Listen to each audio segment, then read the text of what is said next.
Tech ലോകത്ത് നിന്നുള്ള വാർത്തകൾ.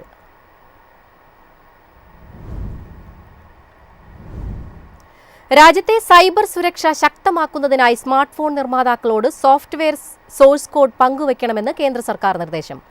എന്നാൽ ആപ്പിൾ ഉൾപ്പെടെയുള്ള ആഗോള സാങ്കേതിക കമ്പനികൾ ഇതിനെതിരെ കടുത്ത എതിർപ്പ് രേഖപ്പെടുത്തി. രാജ്യത്തെ സൈബർ സുരക്ഷ കൂടുതൽ ശക്തമാക്കുന്നതിന്റെ ഭാഗമായി സ്മാർട്ട് ഫോൺ നിർമ്മാതാക്കൾ കമ്പ്യൂട്ടർ പ്രോഗ്രാമുകളുടെ സോഴ്സ് കോഡ് സർക്കാരുമായി പങ്കുവയ്ക്കണമെന്ന് കേന്ദ്ര സർക്കാർ നിർദ്ദേശം മുന്നോട്ടുവച്ചു. എന്നാൽ ഇത് കമ്പനികളുടെ അതീവ രഹസ്യ വിവരങ്ങൾ കൈമാറുന്നതിന് തുല്യമാണെന്നും അത്തരമൊരു നിബന്ധന അംഗീകരിക്കാനാകില്ലെന്നും ആപ്പിൾ, സാംസങ്, ഗൂഗിൾ തുടങ്ങിയ ആഗോള സാങ്കേതിക കമ്പനികൾ വ്യക്തമാക്കി. ഓൺലൈൻ തട്ടിപ്പുകളും ഡാറ്റാ ലംഘനങ്ങളും തടയുന്നതിന്റെ ഭാഗമായി 83 പുതിയ സുരക്ഷാ മാനദണ്ഡങ്ങളാണ് കേന്ദ്ര സർക്കാർ നിർദ്ദേശിച്ചിരിക്കുന്നത്. ഇതിൽ സ്മാർട്ട് ഫോണുകളുടെ സോഴ്സ് കോഡ് പരിശോധനയ്ക്കായി ലഭ്യമാക്കണം, സോഫ്റ്റ്വെയറുകളിൽ വരുത്തുന്ന മാറ്റങ്ങളെക്കുറിച്ച് സർക്കാരിനെ മുൻകൂട്ടി അറിയിക്കണം തുടങ്ങിയ വ്യവസ്ഥകളും ഉൾപ്പെടുന്നു. ലോകത്ത് മറ്റെവിടെയും നിലവിലില്ലാത്ത കർശന നിബന്ധനകളാണ് ഇന്ത്യ നടപ്പിലാക്കാൻ ശ്രമിക്കുന്നതെന്ന് കമ്പനികൾ ആരോപിക്കുന്നു. സോഴ്സ് കോഡ് കൈമാറുന്നത് ഫോണുകളുടെ സുരക്ഷയ്ക്കും ഉപഭോക്താക്കളുടെ സ്വകാര്യതയ്ക്കും ഭീഷണിയാകുമെന്നും കമ്പനികൾ ചൂണ്ടിക്കാട്ടുന്നു.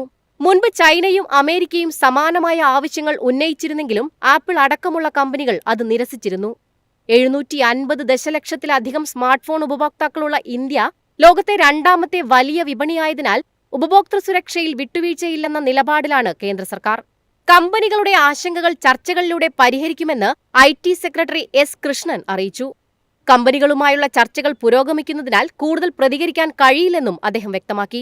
നേരത്തെ ഫോണുകളിൽ സർക്കാർ നിർദ്ദേശിച്ച സുരക്ഷാ ആപ്പുകൾ നിർബന്ധമാക്കാനുള്ള നീക്കം വ്യാപക പ്രതിഷേധത്തെ തുടർന്ന് പിൻവലിച്ചിരുന്നു.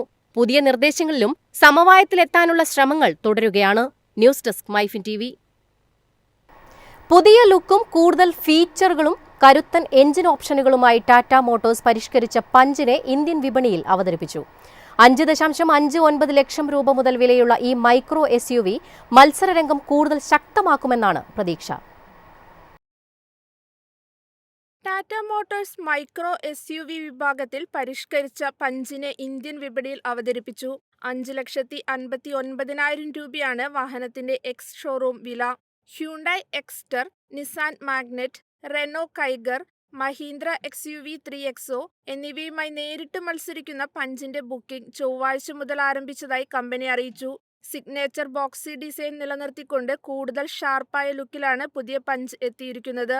ഇലക്ട്രിക് പഞ്ചിനോട് സമാനതകളുള്ള ഡിസൈനിൽ റീഡിസൈൻ ചെയ്ത LED, DRLS ഹെഡ്ലാമ്പുകൾ, പുതിയ grill, sporty bumper, fresh alloy വീലുകൾ, LED ടെയിൽ ലാമ്പ് ക്ലസ്റ്റർ എന്നിവയാണ് പ്രധാന മാറ്റങ്ങൾ. Automatic headlamp, rain sensing wiper, rear washer wiper തുടങ്ങിയ ഫീച്ചറുകളും പുതുതായി ഉൾപ്പെടുത്തിയിട്ടുണ്ട്. Scientific caramel, Bengal rouge, Coorg clouds എന്നീ 4 പുതിയ നിറങ്ങളിലും വിവിധ വേരിയന്റുകളിലുമായാണ് വാഹനം ലഭിക്കുന്നത്. ഇന്റീരിയറിൽ വലിയ പരിഷ്കാരങ്ങളാണ് ടാറ്റ വരുത്തിയിരിക്കുന്നത്. 17.8 centimetre digital instrument cluster, 26.03 centimetre touch screen, infotainment system, dual tone cabin എന്നിവ വാഹനത്തിന് പ്രീമിയം അനുഭവം നൽകുന്നു. 360 degree camera, automatic climate control, auto dimming, IRVM എന്നിവയും ഫീച്ചർ ലിസ്റ്റിലുണ്ട്. സുരക്ഷയിൽ വിട്ടുവീഴ്ചയില്ല നിലപാടിലാണ് ടാറ്റ.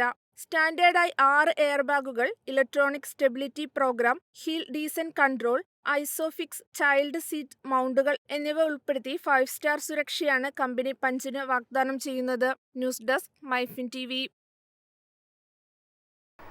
ചൈനീസ് സ്മാർട്ട് ഫോൺ ബ്രാൻഡായ OnePlus Nord 6 സീരീസ് ഇന്ത്യയിൽ അവതരിപ്പിക്കാനൊരുങ്ങുന്നു. OnePlus Nord 6, OnePlus Nord CE 6 എന്നീ ഫോണുകളാണ് ഈ മൊബൈൽ ശ്രേണിയിൽ ഉണ്ടാവുക. അത്യാധുനിക സ്നാപ്ഡ്രാഗൺ ചിപ്സെറ്റുകളും 9000 mAh കരുത്തുറ്റ ബാറ്ററികളും സഹിതമെത്തുന്ന ഈ ഫോണുകൾ സ്മാർട്ട് ഫോൺ വിപണിയിൽ പുതിയ തരംഗമുണ്ടാക്കുമെന്നാണ് കരുതപ്പെടുന്നത്. ചൈനയിലെ ടർബോ 6 സീരീസ് സമാനമായ സവിശേഷതകളോടെയുള്ള സ്മാർട്ട് ഫോണുകളായിരിക്കും OnePlus Nord 6 പരമ്പരയിലുണ്ടാവുക എന്നാണ് സൂചന. അതിനാൽ തന്നെ OnePlus Turbo 6, OnePlus Turbo 6V എന്നിവ യഥാക്രമം OnePlus Nord 6, OnePlus Nord CE 6 എന്നിങ്ങനെ റീബ്രാൻഡ് ചെയ്യപ്പെട്ടാകും ആഗോള വിപണിയിലെത്തുക. 2026 ആദ്യ പകുതിയിലാകും ഇരു ഫോണുകളും ഇന്ത്യയടക്കമുള്ള ആഗോള വിപണിയിലെത്തുക. 125 Hz റിഫ്രഷ് റേറ്റും 1500 നിറ്റ്സ് വരെ പീക്ക് ബ്രൈറ്റ്നസും സഹിതമുള്ള ഫുൾ HD+ ഡിസ്പ്ലേയോടുകൂടിയാണ് OnePlus Nord 6 ഇന്ത്യൻ വിപണിയിലെത്തുകയെന്നാണ് സൂചന. ക്വാൾകോമിന്റെ സ്നാപ്ഡ്രാഗൺ 8S Gen 4 ചിപ്സിനോട് സംയോജിപ്പിച്ച 12GB 16GB RAM, 256GB 512GB USF 4.16 സ്റ്റോറേജും OnePlus Nord 6ൽ പ്രതീക്ഷിക്കുന്നു. News desk MyFin TV.